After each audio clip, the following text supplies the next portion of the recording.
So Nate, tell us a little bit about your background, what you're doing these days. Yeah, so I've spent my 20 years of my career split 50% as a consultant and 50% as an in-house operator. Things like head of FP&A, VP finance roles.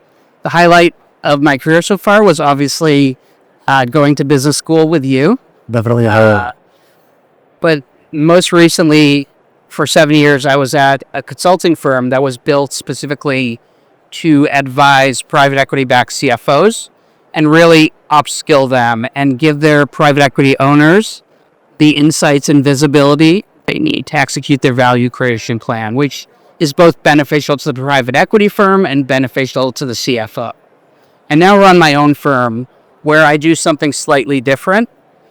I don't do as much direct modeling, business intelligence models, but instead I act more as just a partner to the CFO, an advisor, a sounding board, someone that they can talk to and bounce their ideas off of and get real feedback without having to worry about the perception that they need to know everything, because there's a lot to know.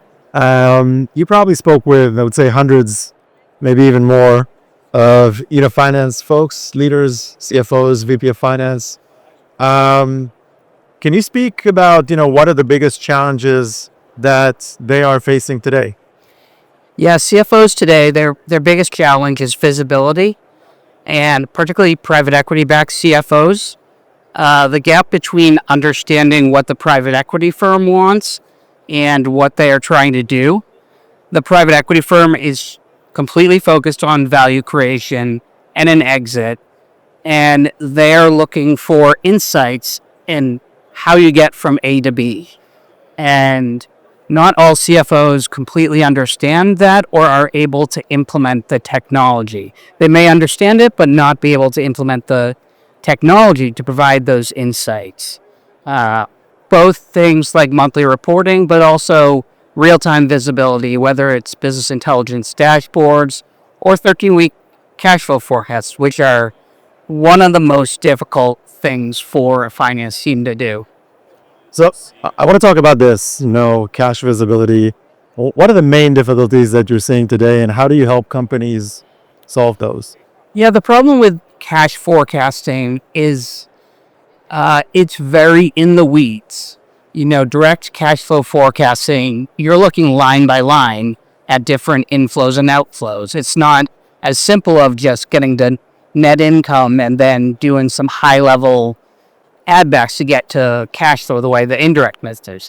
You literally have to be going line by line through your general ledger and to understand where cash is coming in, where it's going, understanding what your receivables and payables look like, and with a lot of uncertainty, particularly around when you're going to get paid.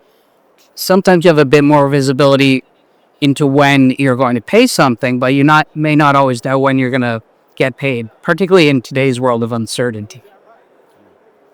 So what do P want? They, at the end of the day, they want a high multiple in 4 to 5 years, but there's a lot of things they have to do along the way, and that starts with the fundamentals: getting your data clean, getting it automated, getting it into a system with defined KPIs that support the value creation levers. And then the last step is not just having the KPIs, but having them be actionable in a way that can enable action, so that leaders across the firm could say, okay, I understand where we are, but what lever can I pull to get us to where we're going? That's really what they're focused on. Level. So let's talk a little bit about liquidity optimization. What are the challenges that you're seeing today? What are the solutions? What are the challenges with liquidity optimization? I think it's really, it's tough to get the visibility. Doing a cash flow model is, in my experience, the most complex task for a finance person. It involves an incredible amount of data, but it also involves understanding the business. And it's often delegated to a junior person to do. And maybe they have the technical skill set to do it, but they don't have the business mindset to understand. It's not that they don't have the business mindset, they just don't have the experience generally to understand how the business functions. And that's really what a direct cash flow is.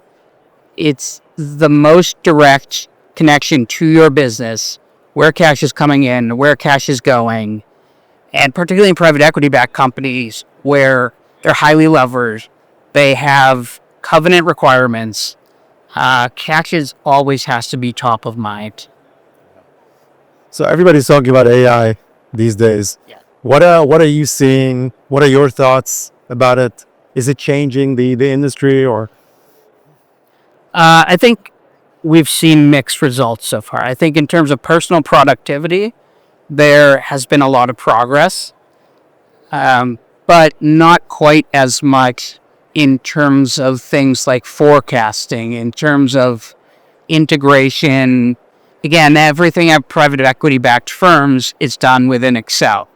And they've had a really hard time integrating AI with Excel. Trust me, I've tried to make it work.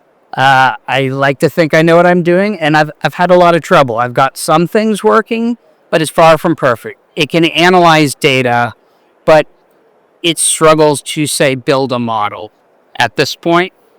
And that's where you really need more specialized solutions that are targeted to specific purposes. You can't use ChatGPT to build a model.